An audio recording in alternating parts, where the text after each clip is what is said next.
It's devoted to a soldier resource panel. The theme tonight is Wartime Pension, and with me is the infamous Jane. How are you today, Jane? I'm doing good. How are you, Danny? I am doing fantastic, and today is going to be a little different on Devoted to a Soldier because I'm going to kind of give the stage to you. You have so much knowledge and the resources. It will be a disservice if I am just blabbing my mouth. So we're gonna flip roles a little bit. If I have a question, actually, my first question to you is tell the world a little bit about who you are and how you got to where you are right now. Well, I'm a retired accredited county veteran service officer. So I actually had to, as a veteran, go through training, testing, clearance, get access to the VA computer system, get approval by different organizations like the VFW, Military Order, the Purple Heart, to represent claims for veterans. And that whole process makes it so vital for younger veterans and older veterans that don't know VA, because when they come into a CVSO office or a VSO representative and they're accredited, they're going to be able to give you information on all the benefits, not just VA healthcare. Everything that we don't know. And this is important. You brought this up saying like you really wanted to get this out there, which means to me that this is like an unknown territory to most people. Is that correct? Yes, it is the most underknown and unused program. In my 11 and a half years as a county veteran service officer, I can only think of one person that said, oh yes, I know what the war veteran pension is. Yeah, so there we go. But then I said, well, did you know that your spouse can use it after you pass away? And of course the answer was, well, she's not a veteran.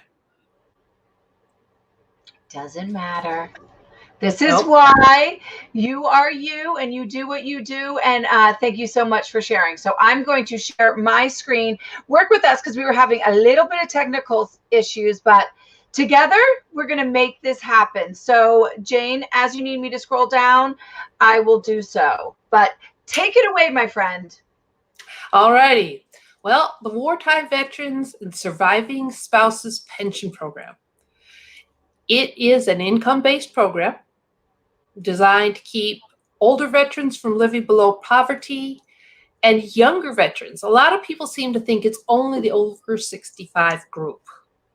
Well, it actually has a lot to do with different things. It has to be when you served, how long you served, it had to be federal duty, and there had to be at least one day of it during a wartime. So the wartime periods make a big difference.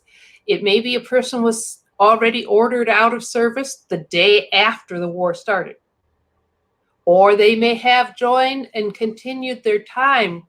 So it used to be 90 days, then it was changed to 24 months, or notice the star, the full period for which you were ordered to active duty. So these younger veterans now can be ordered for 6 months, they could be 9 months, they could be 18 months. So that 24-month doesn't apply. It has to do with what their obligation is. Now, of course, sometimes, God forbid, a veteran joins up, he gets in a year or so or less and gets injured, so he's medically discharged, or everything gets all done, like when Desert Storm hit, they ordered a lot of us to active duty on orders for 6 months, and after 6 weeks they said, you can go home. They're doing such a good job, we're not going to even bother sending you overseas.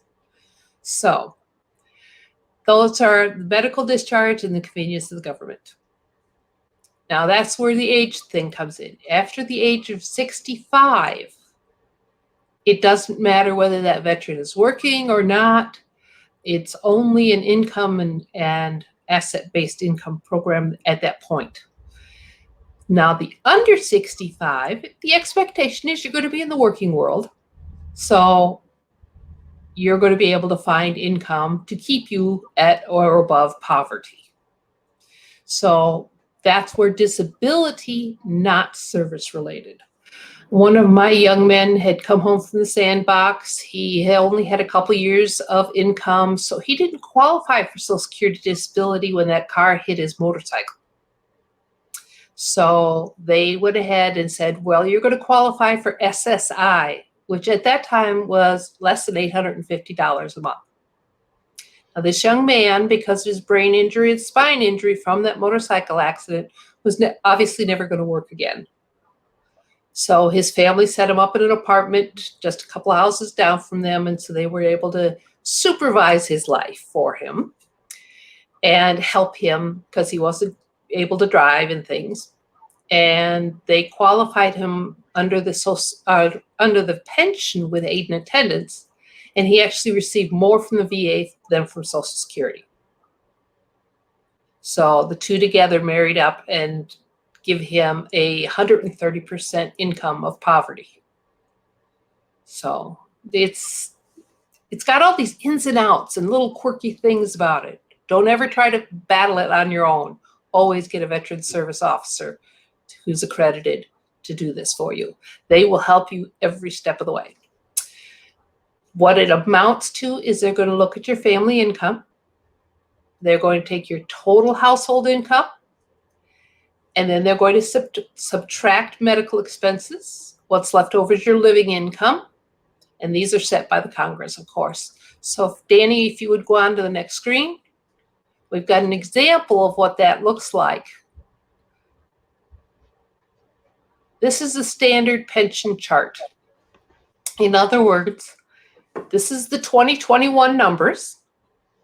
If a veteran walks into my office, they're single, they're healthy, they're 67 years old, and with the average Social Security check being $1,475 a month,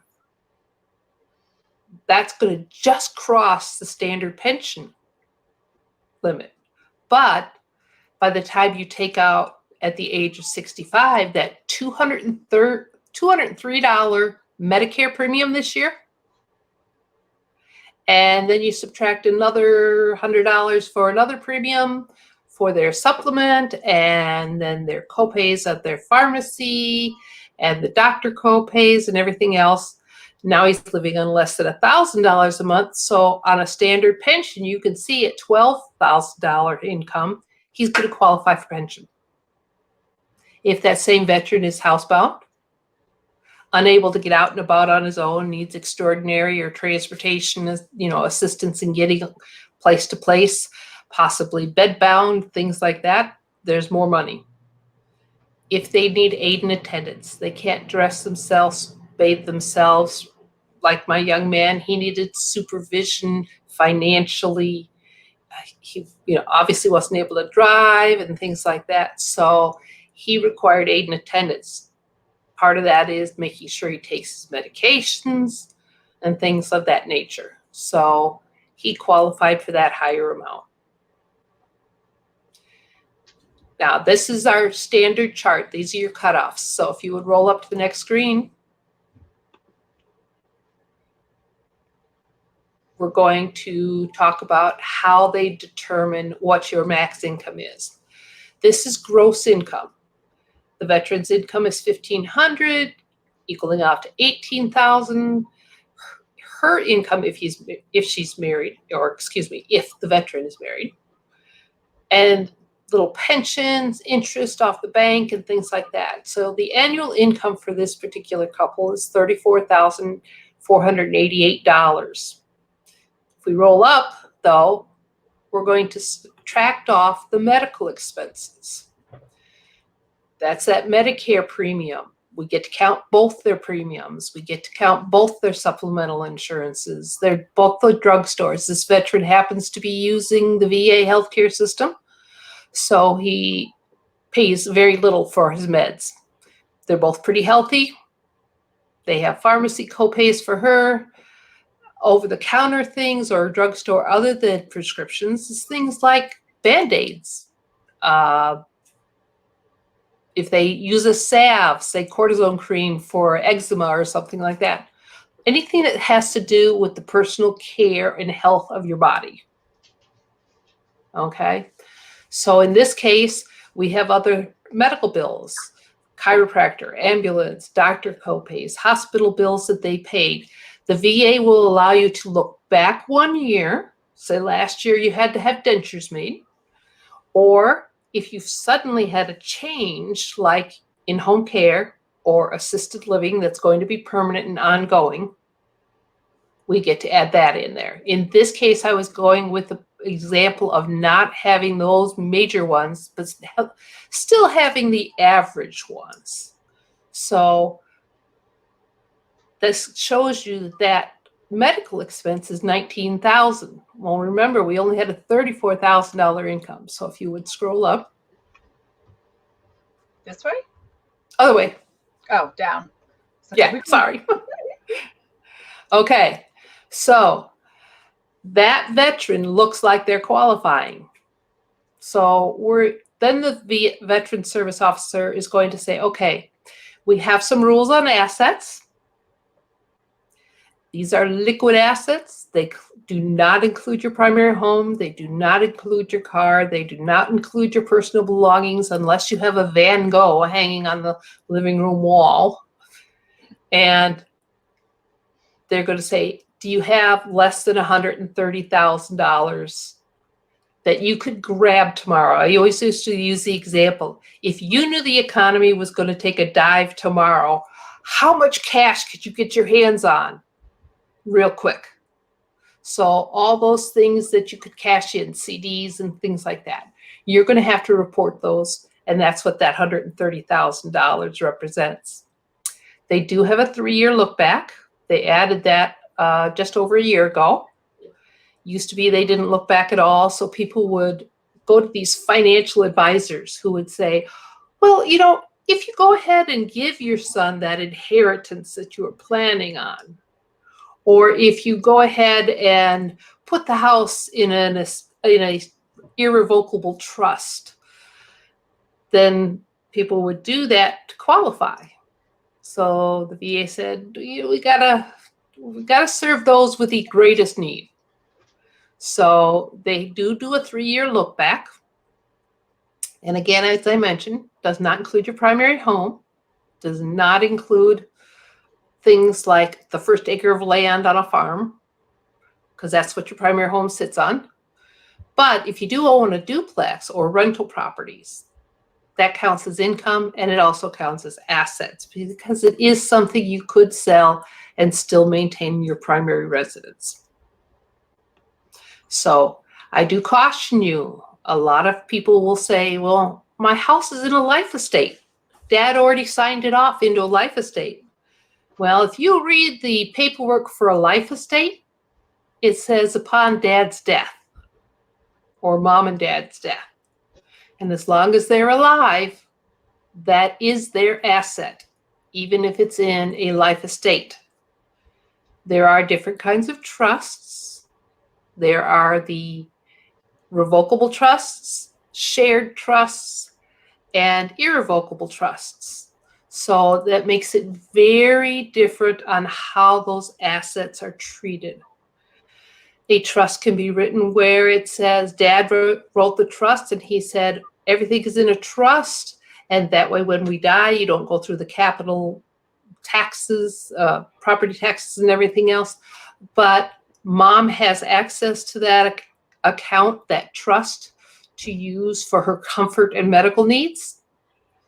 Then that entire trust is considered hers to use as she needs. But if it's written to a shared trust, then she has a portion of that trust. So caution you, and if you haven't done that trust already to be irrevocable, then it's probably going to not work out well for you. Land is the first acre. And eligibility is based on age and medical expense rate and health. So that's where that 3-year look back comes in. Because if you've suddenly gone from being a 67-year-old who's healthy and are suddenly going into a nursing home at $9,000 a month, you're going to qualify pretty easily, even if you have $200,000, because your life expectancy would say that $200,000 will be gone in the next 2 to 2.5 years. And your life expectancy is longer than that. So that covers all the rules about pension. Now, what I would like to talk a little bit about is this veteran's case that we used. The married couple, their income was, the eligibility level was $18,241. Their leftover income, subtracting $19,000 from $34,000, left them $15,319. So they will receive $243.50 a month for the next year. And then they will report their previous expenses again. So that's the standard basic pension and how it works.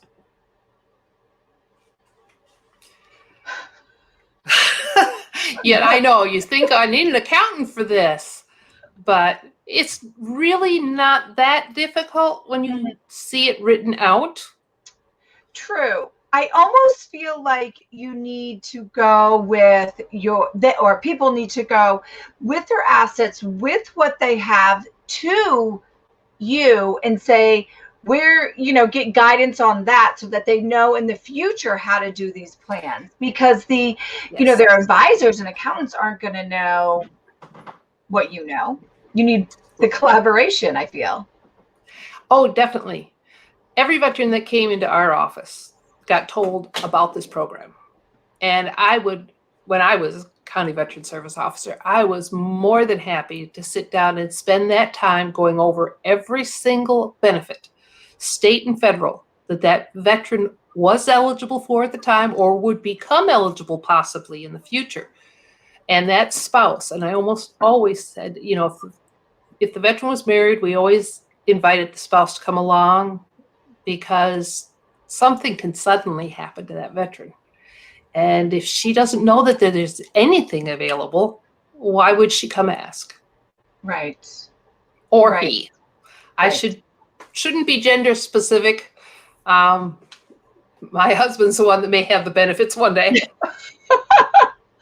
I know sometimes I get in trouble because I always say he, just because my son. So it's like my personal relationship, but it's okay. And I refer to the guys all the time. Yeah. When you're in a tent with 28 guys, you want to be one of the guys. That is it. So what advice, as you did this like in perfect timing, also you have an Excel sheet that you use, right? Well, that won't, I can't get that to come up.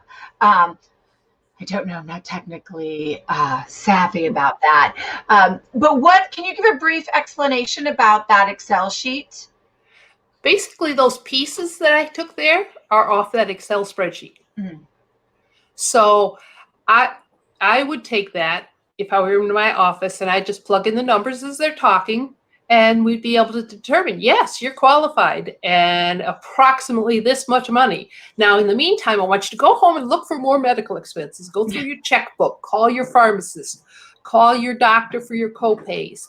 How many miles is it from your house to there? There's the first few miles are taken off as ordinary travel. And then after that, we get to use the additional mileage. And at 40 some cents a mile, or I think it was all the way up to 52 cents at one point. That can be a lot when you're traveling back and forth with a spouse that is going for dialysis. Yeah. So we could get even further. What do you suggest people go to see their VSO officer, or make an appointment when they make an appointment for the first time? What should they bring with them? Because I know, well, for like my son, I know many people that are just single. They would just show up unknown, like, okay, here I am. Tell me what I need. What is something proactive that they can actually come with? And I think that'll help them identify, is this somebody they should work with, or should they ask for another, VSO officer? We've had those discussions before too. So what do you suggest? Yeah. Well, when a veteran walks into a veteran service office, they should have their DD-214 with them. Okay? That's going to give a lot of information to that VSO.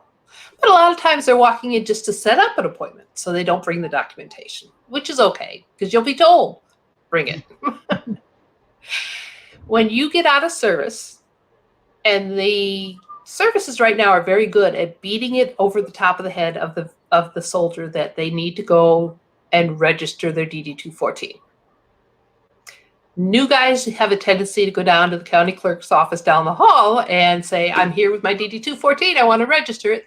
And they say, oh, you have to go back down the hallway to the county veteran service officer, who's going to give you a letter that tells us to register it and tells that you sign that says, one copy of registered document will be given back to the soldier, one copy will go to the CVSO office. And that way in the future, if you lose it or you have a house fire or anything like that, we're going to have a certified copy that we can get our hands on right then and there.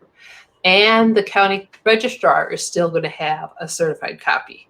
So you have your safety net, shall we say. Once that appointment is made, a good CVSO is going to sit down with you. And I shouldn't just say CVSO. There's CVSOs, TVSOs, and VSOs. A CVSO works for their county. A TVSO works for their tribe. A VSO works for their veteran service organization. Okay. So we are all veteran service officers working for organizations. It's just we get paid by our county, tribe, or state possibly, or the organizations. That's why we as veterans were free. We had a paycheck. So you want to go to that veteran service officer. They are no cost to you. And they will help you understand every program, every state program, every federal program, when you're going to be eligible for it. In the state of Wisconsin, we have our own GI Bill. So we can have 4 more years of education above and beyond the federal. If you entered service and paid taxes while you were in service to the state of Wisconsin, it's automatic as soon as you get back, as long as you were not less than honorably discharged. And then if you come in and you are a transplant, but you've been living here for more than 5 years, you become eligible. So, because now you've spent 5 years worth of taxes in our state. And then if you become 30% or greater disabled by a VA rating, your dependents, children up to the age of 26 and spouses up to the 10th year after the last child turns 18. So you need to know what those state ones are. And we have a property tax credit program and everything else. Your VSO is going to know all those ins and outs and know, we get a rating. The first thing we do is look, he's 100%. Call him up. Okay, now we got to get your property tax set up. And we need to get this. And that in our state, it goes on to continue for that spouse. So if the veteran passes away from ALS, it's a presumptive. Okay. We're going to turn around and call that widow and say, okay, you need to come back in and do this paperwork for your DIC, and we're going to do the property tax thing. And so they know that everything's all set up and ready to go for them. And do you suggest, maybe this is an ignorant question, I don't know, but when you move, because a lot of times you get out and then you move, and then, as you're reacclimating, should you go every time you're in this new state and find it and start all over again? Because they'll tell you, okay, you need to wait X amount of years before you get these certain state, Oh, yes. Yeah. If a lot of the guys and gals that are going through transition right now, if you're listening here, when you get ready, when you know where your LZ is going to be, you've got that great job, it's not back at your home state record, things like that, you're going to want to go ahead and find that CVSO or VSO. You're going to get your DD-214 registered again, because you don't want to wait for 5 days for a certified copy to get mailed to you from that other state. Mm-hmm. They're going to start a file on you. They're going to know whether, they want to know, are you in VA healthcare? That way, if they get a call from the emergency room saying, we have a veteran here that's unconscious and we don't know if he's in the VA healthcare system. Well, we can contact the VA and say, there's a veteran in this hospital, and the two hospitals, the VA and the hospital, can work together, and that veteran might not be subject to any bills. That is, that's good to know, actually. Yeah. My son could have done that when he was hit by a, okay. Yeah. If the veteran is on pension, they pay no co-pays in the VA. They wouldn't have to pay for an emergency room visit under, life-threatening conditions and things like that. So, yeah, you need to be registered in every place you go so that we know how the CVSOs know how to support you. I'm so used to talking as one, but being retired now. To change your hats a little bit, but it's all the same. It's all, the same good stuff. All right. You have filled us with so much value today. Jane, you will be back on. I know you're going to think of something else that comes to your heart that needs to be spoken about, and we will do this all over again. Everyone, or anyone that's out there listening, if you have something that you're seeing is an issue or you need answers to, reach out to me. I will reach out to Jane, and we will get something going, because knowledge is power, and we don't know what we don't know. Right. And that's just it. That's the whole thing of it. Most people say, oh, VA, healthcare. Yeah. VA GI Bill, maybe. But that veteran that is qualified for compensation or doesn't know that we are twice as likely to develop ALS, or doesn't know what how does his spouse even get the flag? Those are all questions that are so important and so meaningful. I'm on LinkedIn, Jane Babcock, easy to find. And to find your accredited veteran service officer, all you want to do is go to va.gov and search accreditation, and you'll get to the list. And then you go, like you have said before, find the one that works. Don't just settle for, don't just settle. You don't have to. No, remember, even the doctors, 10% of them graduated in the bottom of their class. So if you're not happy with the way you're getting treated, or you don't feel that they're helpful enough, or they're not really guiding you in a way that you think is going to be productive, talk to another one. Yeah. That is straight words of wisdom there, right there. I will put Jane's LinkedIn link in the comments. I'll edit it so everybody can have it very easy, nice and easy. That's how I like to do things. If you're out there, join a table. I'm a big Italian, have a big Italian family, and that's how I love collaborating, connecting. We are not made to be alone. So find a table, join one, and enjoy your life. Till next time, take care. And Jane, thank you so much for joining us tonight. Thank you, and everybody stay safe. Have good holidays. Try to enjoy it the best you can. We will. Take care.